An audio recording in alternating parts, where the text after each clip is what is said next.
como no dicen nada, ¿yo qué hago? Adivino, no soy. Bueno, la 0630 es el reglamento técnico de saneamiento, agua potable y saneamiento básico que se llama RAS. Es el nombre que se le asignó desde el año 2000. Y este RAS pues deroga al RAS 2000, que era un documento de obligatoria revisión para todas las personas que normalmente trabajan en la parte del saneamiento básico.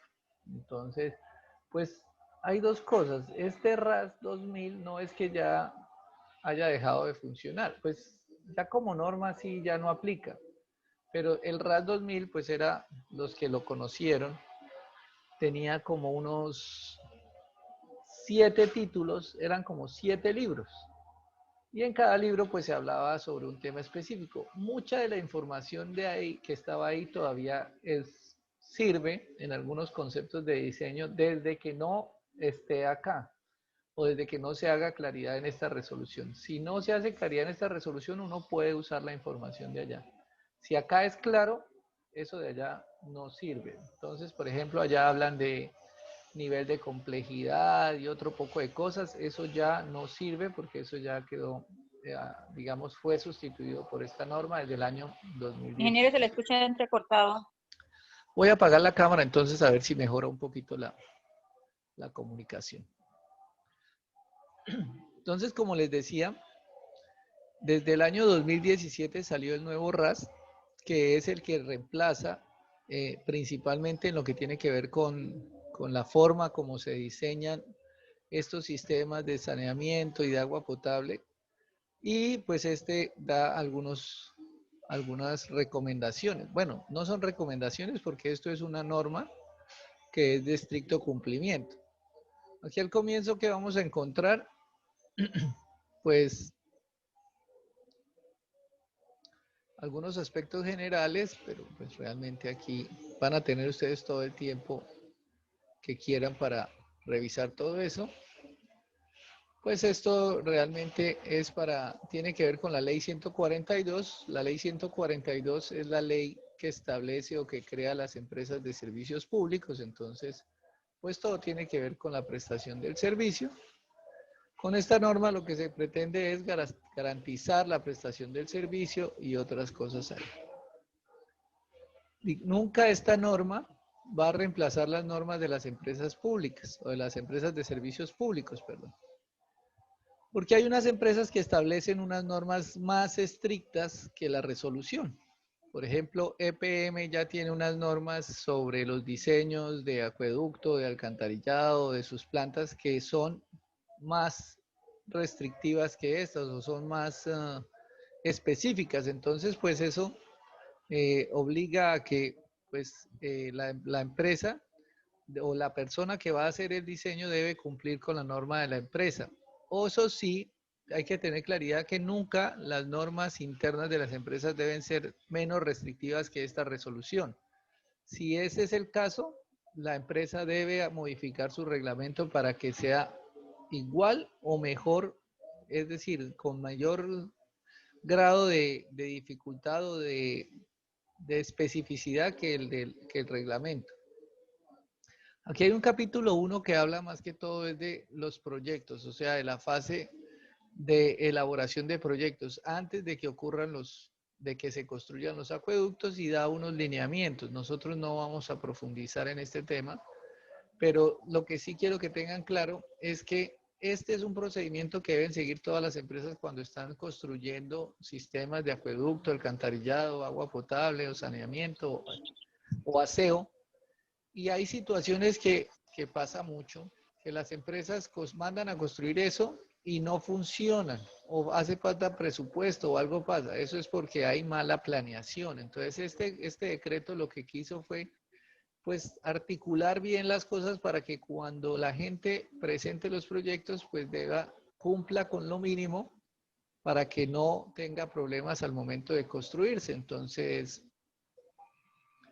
Entonces acá tenemos que hay que hacer un diagnóstico del municipio, hay que mirar el municipio, conocer el municipio, porque que no pase como en muchos acueductos o en muchas empresas o plantas que diseñan la planta y el diseñador nunca no conoce ni siquiera el sitio donde está diseñando la planta. Como pasó acá en Yopal, por ejemplo, que diseñaron la planta esa que se derrumbó y el diseñador pues no conocía porque primero que todo fue un plagio. Él, cuando se reventó el filtro aquí en Yopal lo llamaron que viniera a cumplir con la garantía y cuando pues, lo llamaron a decirle, oiga, venga que usted diseñó una planta en Yopal y le dijo a la persona que lo llamó que era de la Fiscalía o de la Contraloría, pues él lo que le dijo a la persona era que él no conocía ni siquiera Yopal y no había visto, no había presentado ningún proyecto en Yopal. El proyecto que le plagiaron era uno que había presentado en Cuba. Y entonces, pues ahí empiezan un poco de cosas. Siempre debemos, pues todo diseño debe estar respaldado por un ingeniero, que es el que finalmente van a echar a la cárcel en caso de que la vaina falle.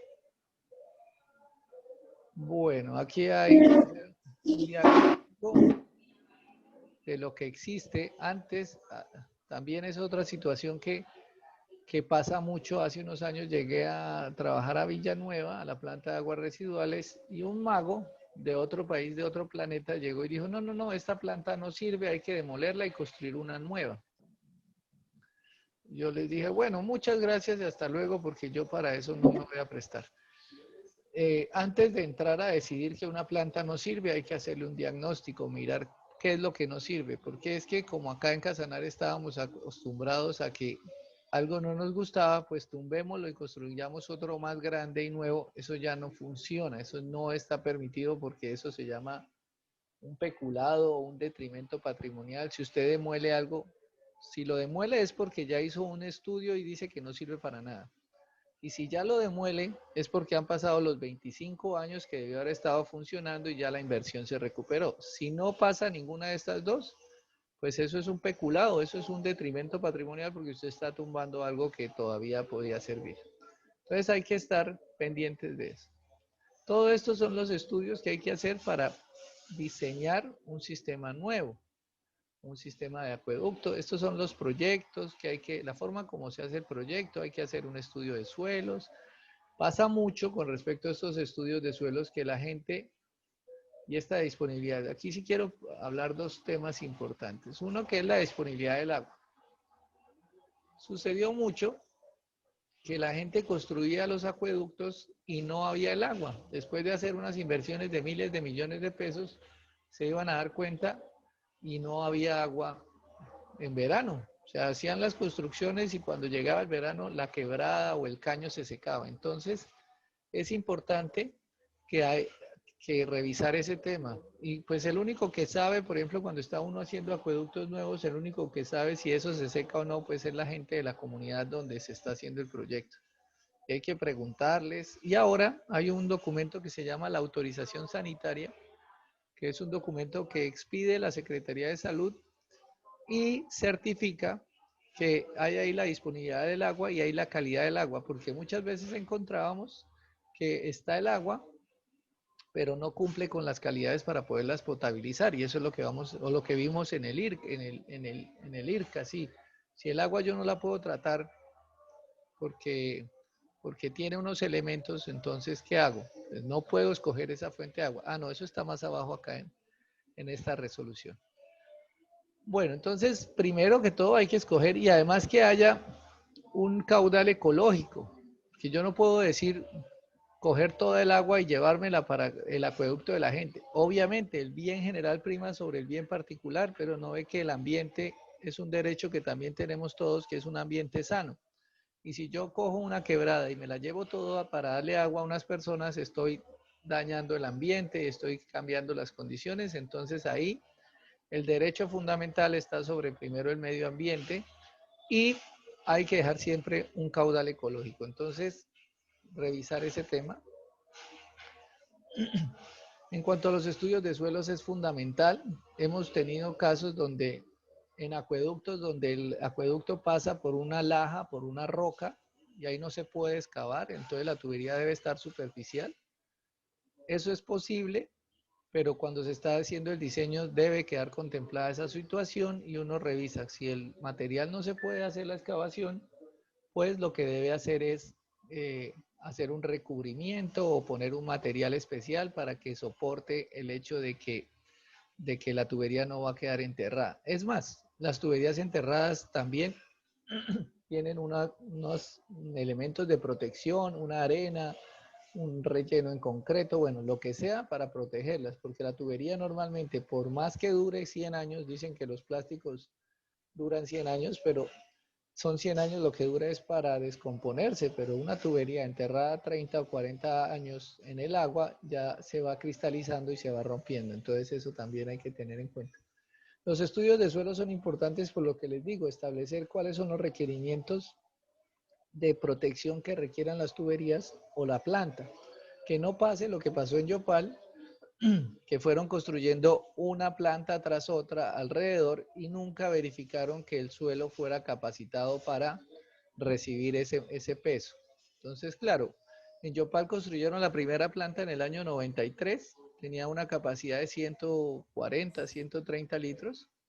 Y entonces, como Yopal en esa época creció mucho, pues se les hizo fácil construir otra planta alrededor que ya era por 180 litros. Entonces ya teníamos 310 litros y una cantidad de agua ahí almacenada. Y cuando esa se les quedó pequeña, pues construyeron otra planta alrededor ya por 300 litros adicionales y nunca se dieron cuenta que ese terreno no estaba capacitado para soportar todo ese peso. Y mire las consecuencias de una cosa que se llama catrasca. Ya ustedes se imaginan. Entonces, en este orden de ideas, pues es importante que se hagan los estudios de suelo. Acá en Yopal tenemos una experiencia bastante bochornosa con respecto, por ejemplo, al hospital también. El hospital no hicieron el estudio de suelos en el sitio donde está ubicado el hospital actual y al comienzo, cuando se fue a inaugurar el hospital, vieron que se estaba moviendo, no grave, o sea, no es una situación grave, pero por lo que no se hizo los estudios de suelos requeridos, pues el hospital tenía unos movimientos que tocó entrar a evaluar. Bueno, pues topografía y todo lo demás son estudios que hay que hacer para el momento de hacer un diseño completo.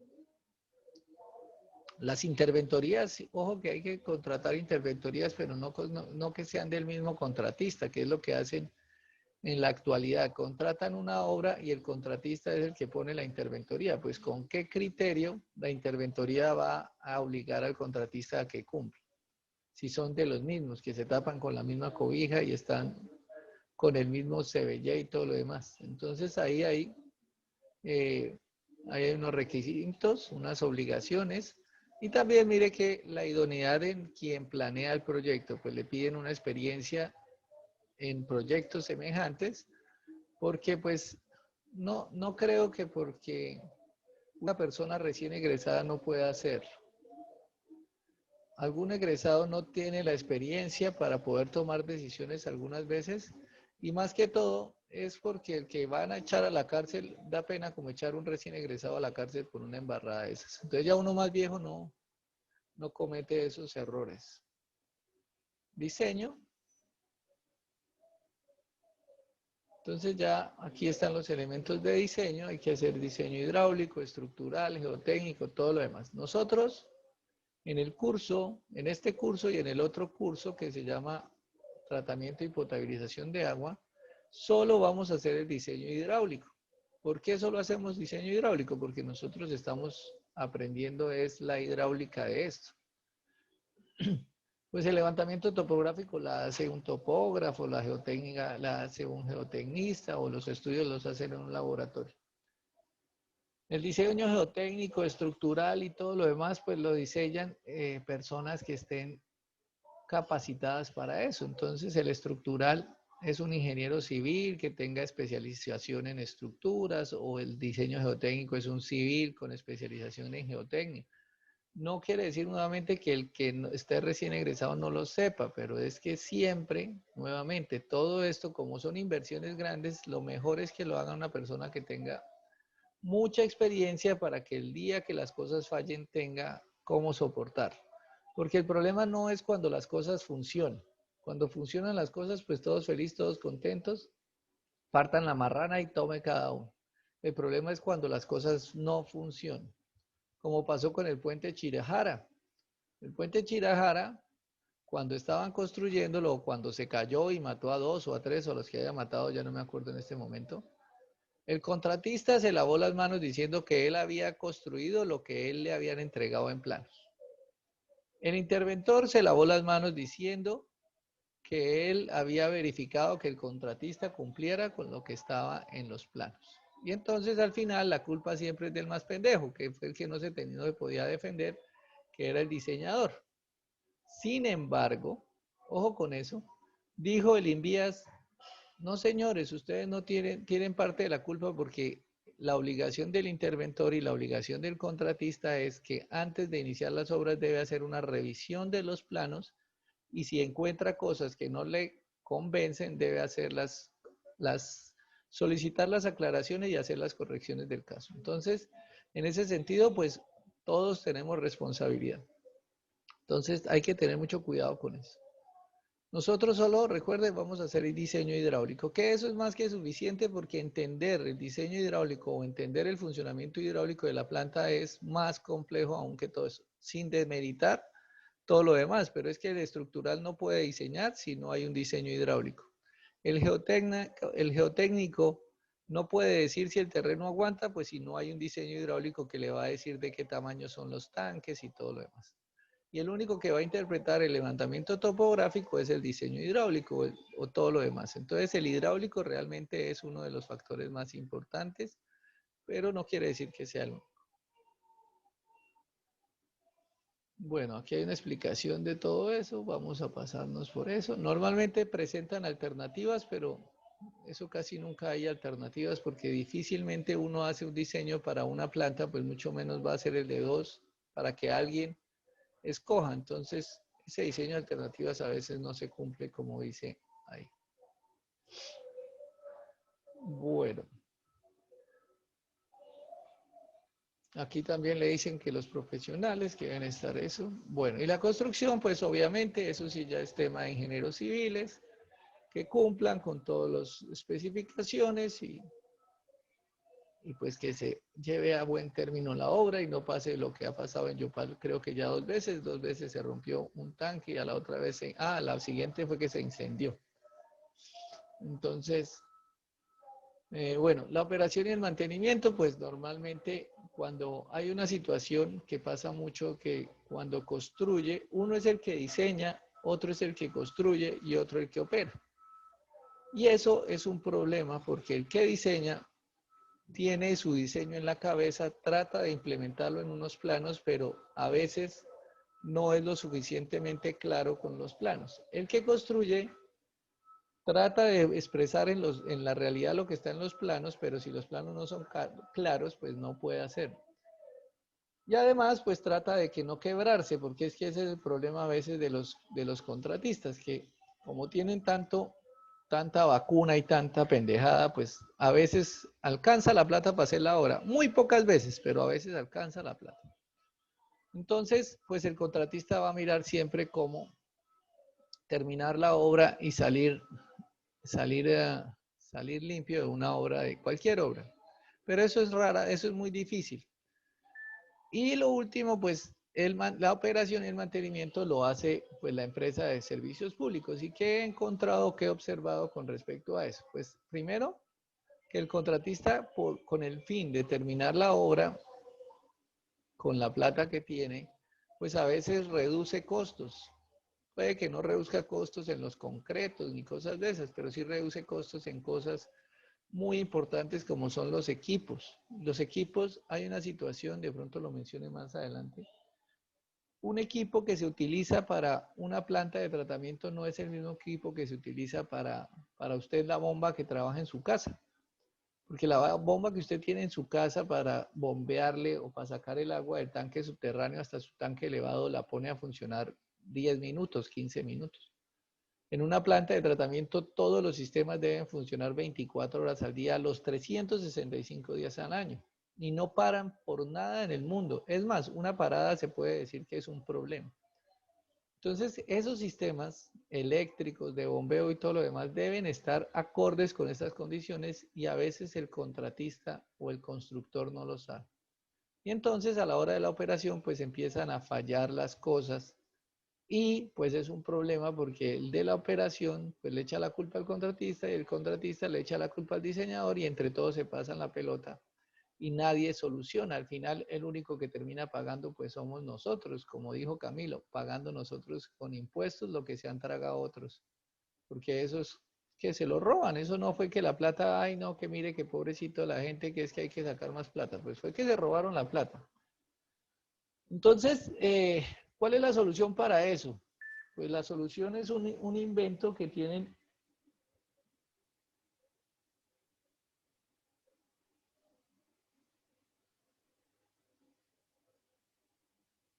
La solución es un invento que tienen las empresas grandes o las empresas ya que tienen experiencia con esto que se llama la operación o la construcción llave en mano. Es que a una persona le dicen, y yo he firmado varios contratos de eso, le dicen, bueno, yo lo contrato a usted para que construya una planta de tratamiento y la tiene que operar por 3 meses o por 6 meses. Si la planta funciona, le pago, si no funciona, pues usted me devuelve la plata. Y sencillo, porque usted si tiene que entregar una planta funcionando y operando a los 6 meses, pues usted no escatima en gastos, construye las cosas de lo mejor, hace las mejores inversiones para que al final, cuando entregue su planta, pues no tenga problemas, porque si usted entrega algo que no funciona, pues le toca devolver. No solo lo que hace falta, que es que el problema de la contratación pública, que le van pagando a uno por actividades, y si esas actividades al final no terminan en nada porque construyó hay un armatoste, pero el armatoste no operó, pues la gente coge su plata y se va y le deja ahí el elefante blanco a la,